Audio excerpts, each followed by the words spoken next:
Hola mis amigos, muy buen día. En el nombre del Señor Jesús, que el Espíritu Santo venga sobre usted. Usted, mi amiga y mi querido amigo. Y aunque usted no me aprecie, aunque usted me tenga bronca, yo quiero que usted sea salva. Quiero lo mejor para usted. Quiero que el Espíritu Santo le revele lo mismo que me reveló a mí. Porque es así. Mientras no conocemos a Dios, somos ignorantes. Somos como cabritos. Cabritos. El cabrito es muy rebelde. Es difícil. Yo diría casi imposible que usted dome un cabrito, eduque a un cabrito. Pero desde el punto de vista espiritual, sabemos que cuando la persona es cabrito, pero es sincera, usted puede ser un cabrito, pero si es sincero, no hay problema. Dios se le revela. No tengo dudas. Le da oportunidades a ella. Y es eso que yo quería decirles. Usted sabe que Jesús, cuando le dijo al rico, al joven rico, que deje que venda todo y lo siga, el rico se puso muy triste porque poseía muchas propiedades y él dejó a Jesús de lado y se fue a vivir su vida.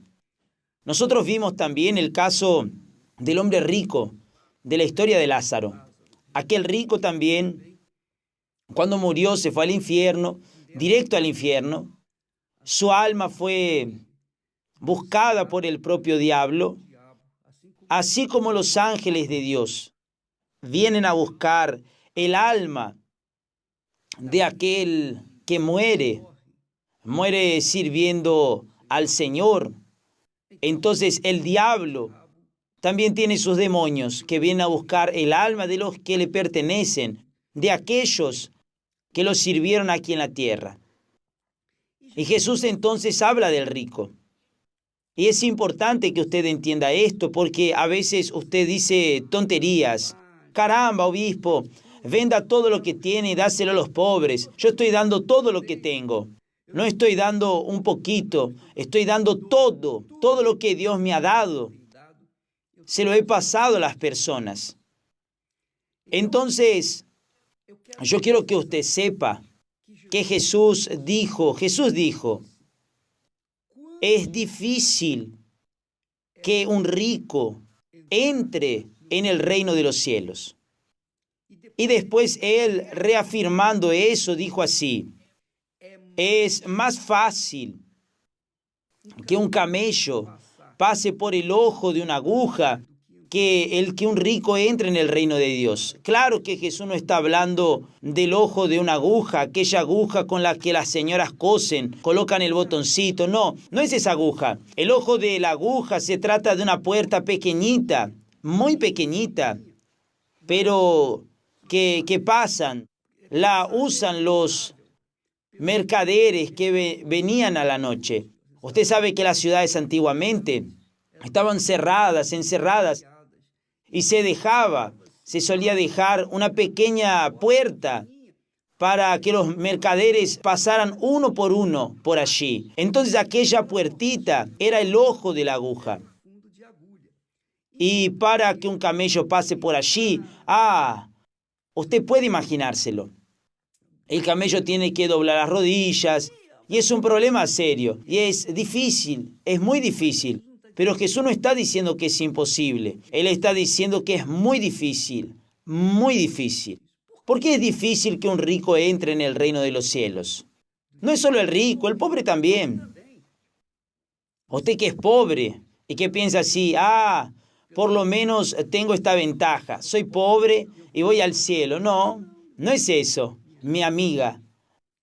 Nosotros solo entramos en el reino de los cielos debido a la fe en la palabra de Dios. a la fe en el Dios vivo, aquella fe que crea dentro de nosotros una esperanza de que un día finalmente entraremos en el reino de nuestro Creador. Esa fe, o esta fe, no todos la tienen. ¿Por qué?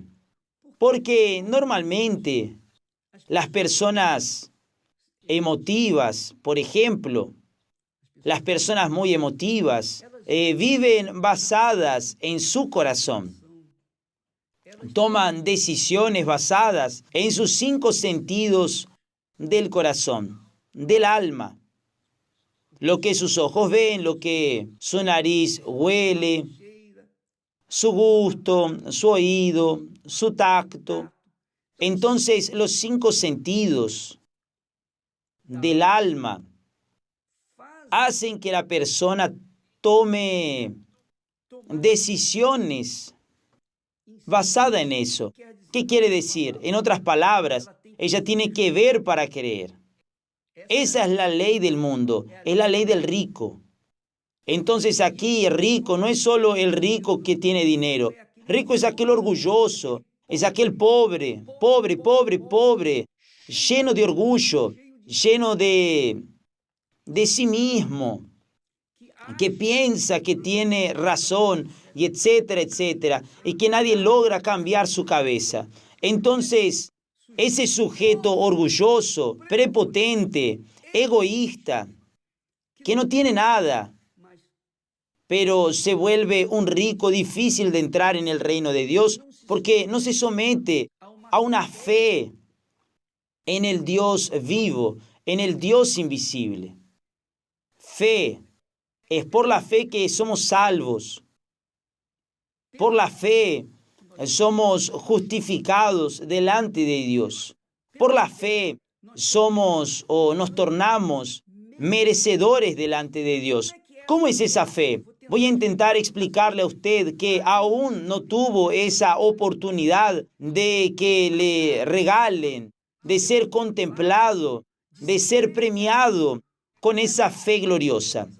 Por ejemplo, una persona que vive su vida independientemente de Dios, independientemente de la fe, independientemente de todo, vive su vida, pero ella tiene fe. Tiene fe. Por ejemplo, ella tiene fe en el juego de lotería. Entonces está allí el premio, 50 millones, 200 millones. Y la persona está allí todas las semanas teniendo fe, usando su fe de ganar la lotería. Ella ve el premio. No ve el premio. Ella se imagina el premio. ¿No es así? Si yo gano, voy a comprar esto, voy a hacer aquello, voy a hacer lo otro. Entonces ella tiene fe en una cosa que no ve, no siente y no toca. Así también es Dios. Solo que Dios, a quien no vemos, no tocamos y no sentimos, Él tiene su palabra. Él da su garantía. La palabra que sale de mi boca, dice el Señor, no volverá a mí vacía. No volverá a mí vacía. Entonces, ¿quién cree en Dios? Cree en esta palabra. Tiene fe en esta palabra. Espera en esta palabra. Confía en esta palabra. Aguarda en esta palabra. Tiene la esperanza de que esta palabra un día se concretará en su vida. Porque eso se llama fe. El incrédulo quiere ver para creer. Pero el que cree en Dios, en el Dios vivo, cree en lo que no ve. Espera en lo que no ve. Tiene certeza de algo invisible. Pero eso es lo que está adentro de él. ¿Por qué? Porque el Espíritu Santo, que es el Espíritu de la fe, le dio esa fe.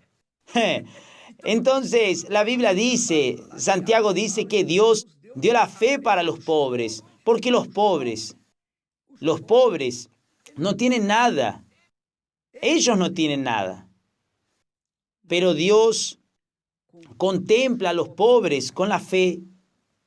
Entonces usted encuentra pobres, encuentra a más pobres con fe que ricos con fe. El rico solo tiene fe en su dinero, en su poder. Solo eso, nada más. Pero el hecho es que, amiga y amigo, esa fe, la fe en el Dios vivo, en el Dios invisible, intocable, la fe en el Dios a quien usted no siente, esa fe la tiene a causa de su palabra. Usted en realidad tiene fe en su palabra. Cuando se tiene fe en su palabra, cuando se confía en su palabra, entonces la persona tiene la fe que agrada a Dios, que hace posible lo imposible. ¿Entendió, amiga y amigo? Entonces el sujeto que no tiene fe en Dios, pero tiene fe en la lotería, tiene fe de que funcionará su matrimonio, tiene fe de que su vida va a cambiar, tiene fe en su capacidad intelectual, en su profesión. Él tiene fe en lo que ve, en lo que él siente, pero tiene una fe, por ejemplo, en la lotería. Él no ve la lotería, él no ve el dinero, solo ve la expectativa, solo tiene aquella expectativa. ¿Y si gano? El otro ganó, ¿por qué yo no puedo ganar? Entonces tiene ese tipo de fe, pero no tiene nada que compruebe, que garantice que él va a ganar. Y normalmente no gana, porque sabemos que en la lotería solo premia a uno o a dos, por ahí, y son millones los que apuestan, pero solo uno recibe. Entonces vamos a entender la palabra de Dios, vamos a entender a Dios. Cuando decimos, crea en Dios, tenga fe en Dios, coloque su fe en Dios, en su palabra, vea, quien cree en la palabra de Dios, obedece. Quien cree en la palabra de Dios, obedece. Quien no cree, desobedece. Es así que funciona. Quien cree en la palabra de Dios es oveja.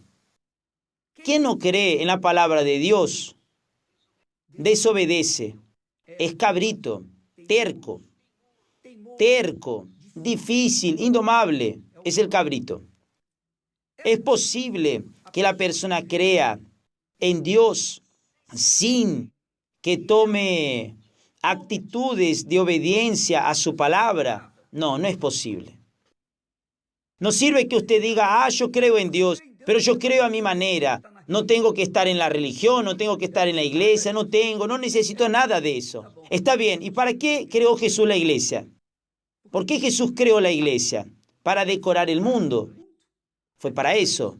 ¿O fue para congregar a los afligidos, a los que tienen fe en Él, a los que creen en su palabra, para congregar a las personas en un solo espíritu, en una sola fe, juntarlas delante del altar y que allí oigan su santa palabra y que allí manifiesten su creencia, su fe, su intimidad con Dios, su comunión con Dios? Entonces la persona que dice, o mejor dicho, la persona que no tiene iglesia, que ya estuvo en una iglesia y hoy no está en la iglesia, usted está perdiendo su tiempo diciendo que cree en Dios. Es mejor no creer, porque esa creencia que usted tiene no vale de nada, no le trae ningún beneficio.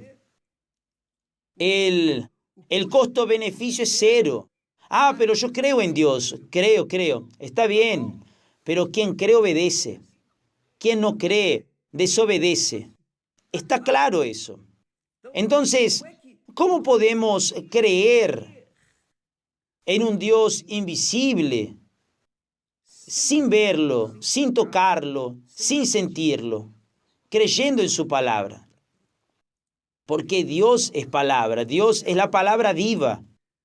Y esa palabra se materializa en la vida de los que creen, es decir, los que creen obedecen la palabra y son beneficiados por la propia palabra. Es decir, la palabra de Dios o el propio Dios se materializa en la vida de los que creen en ella, en la palabra que es Dios.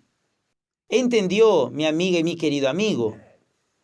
Yo sé que Usted que tiene el Espíritu Santo, entiende claramente. No tengo ninguna duda. Pero quien no tiene el Espíritu Santo es difícil, es terco, incluso quiere discutir, quiere hacer prevalecer su voluntad, su creencia, entre comillas, diciendo que es. Entonces la persona dice, no, pero yo tengo el Espíritu Santo, habla en lenguas, está bien. Entonces, vea los frutos de su vida. Mire su interior, mi amiga. Vamos a hacer un análisis puro y crudo. Usted dice que tiene el Espíritu Santo. Entonces, ¿cómo es que es su interior? No debe decirle a nadie, no debe decirlo, pero usted sabe. Si usted es una persona que vive amargada, usted es una persona que vive en el mundo de la fantasía, usted es una persona cuyo objetivo es satisfacer sus deseos, sus concupiscencias, su carne. Usted cree que teniendo dinero tendrá todo. Usted cree que si conquista una vida económica estable, su vida será una felicidad. Pero Jesús está diciendo aquí que los ricos, es difícil.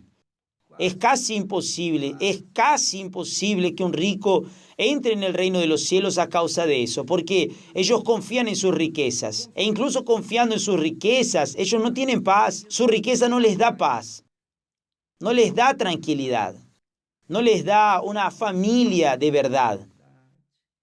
¿Es verdad o no? Y yo digo esto con propiedad porque yo tengo una familia, gracias a Dios. Yo tengo a mi esposa me tiene a mí, y nosotros vivimos el uno para el otro en esa paz. Y podemos hablar de lo que es una familia, de tener una familia. Podemos hablar de lo que es un matrimonio. Podemos enseñar, podemos orientar, porque cumpliremos 51 años de casados. Entonces, nosotros tenemos el Espíritu Santo. ¿Por qué? Porque el resultado de la presencia de Él dentro nuestro es visible en nuestro hogar, en nuestra casa. Nuestra casa es un pedacito del cielo y tiene que serlo. Quien tiene el Espíritu Santo debe tener un pedacito de cielo en su casa o en su interior, aunque su marido no esté convertido, el hijo, la hija, la mujer, etc. Pero usted en su interior hay paz. Hay paz y también alegría. Discúlpeme cuando me río aquí, me río de gozo, de alegría, porque cuando hablo de la palabra de Dios, cuando bebo de esa palabra, me dan ganas de reír. Y no es bromeando, burlándome de alguien, no estoy mofándome de nadie. Muy por el contrario, estamos aquí diariamente intentando llevarlos al conocimiento de la palabra que nos trae eso. La misma palabra que nos ha traído a nosotros, a mí, a mi familia, la alegría, la paz, la vida. Esa palabra está disponible para usted que me ve en este momento. Cualquiera que sea su vida, sea usted la persona más pecadora de la faz de la tierra, la palabra sirve para usted, tanto como me sirvió a mí. Yo era un cabrito, hoy soy una oveja. Y usted también, tal vez usted sea un cabrito, pero también puede ser una oveja, si usted oye y atiende la palabra del Señor Jesús. Jesús dijo así, mire qué cosa magnífica, maravillosa, magnífica. El Espíritu Santo es el que da vida, es decir, que vivifica. La carne para nada aprovecha. Las palabras, mire, fue Jesús quien lo dijo, las palabras que yo os he hablado son espíritu y son vida. espíritu y vida. Yo voy a dejar este texto allí para que usted medite en él, ¿está bien? Mañana estaremos aquí de regreso. Hoy a la noche, usted que tiene problemas sentimentales, usted que tiene problemas en su matrimonio, usted que tiene problemas y no le va bien con nadie, con ningún hombre, con ninguna mujer, usted ya se casó varias veces y continúa buscando. ¿Sabe por qué que está así de infeliz? Porque usted no colocó, usted no sustenta o no sustentó hasta ahora en su vida sobre la palabra de Dios. Porque si usted coloca su cabeza, no su corazón, no sus sentimientos, sino su cabeza en la palabra de Dios, usted va a vencer. Usted va a vencer, porque la palabra de Dios lo conducirá a los verdes pastos. Usted será una oveja del rebaño de nuestro Señor y Salvador Jesucristo. Hoy a la noche, a las 8 de la noche, Cristiana y Renato estarán aquí en el Templo de Salomón y en cualquier iglesia universal del Reino de Dios. Siempre habrá un matrimonio, el pastor y su esposa, pasando sus experiencias y enseñándole a usted a vivir por la fe en la palabra de Dios. Que Dios los bendiga y hasta mañana en el nombre del Señor Jesús. Amén.